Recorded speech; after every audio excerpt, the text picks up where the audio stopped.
Revenons maintenant sur les schémas d'intégration progressive.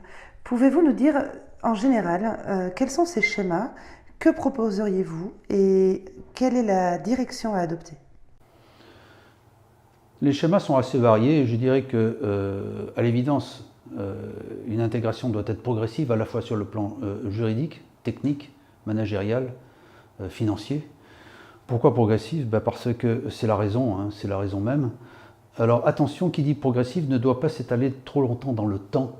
Moi je recommande une période d'intégration de 6 à 24 mois, parce que je considère qu'entre 6 et 24 mois, on a largement les moyens, je dirais, de vérifier la validité de cette intégration et de permettre à la personne qui s'intègre de mettre en œuvre toutes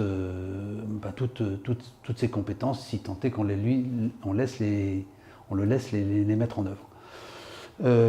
À partir de là, tous les schémas sont possibles. J'insisterai sur la clarté des choses, autrement dit le planning, les engagements des uns et des autres.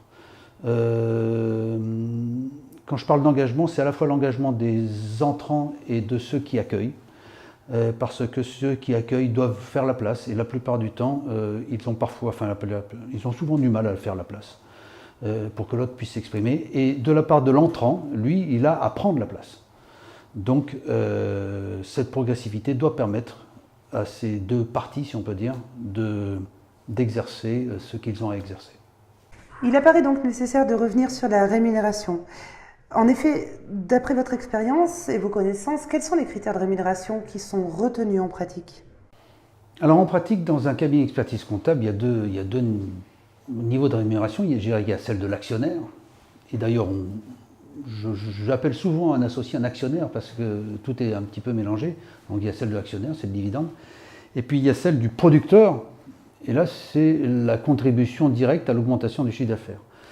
Cette contribution-là est historiquement essentielle, c'est-à-dire qu'un associé qui ne produirait pas, pour X raisons, le chiffre d'affaires qui est attendu, poserait un problème. C'est une vraie question car dans les années qui viennent, l'associé va devoir se consacrer à un tas d'autres choses que de la production en direct. Il est chargé de développer le chiffre d'affaires, donc d'avoir de nouveaux clients, de prospecter, mais il va avoir également de plus en plus, le cabinet grossissant, de fonctions transversales liées au management, liées au développement de telle ou telle structure, qui vont faire que la contribution directe est difficilement évaluable en espèces sonnantes et trébuchantes.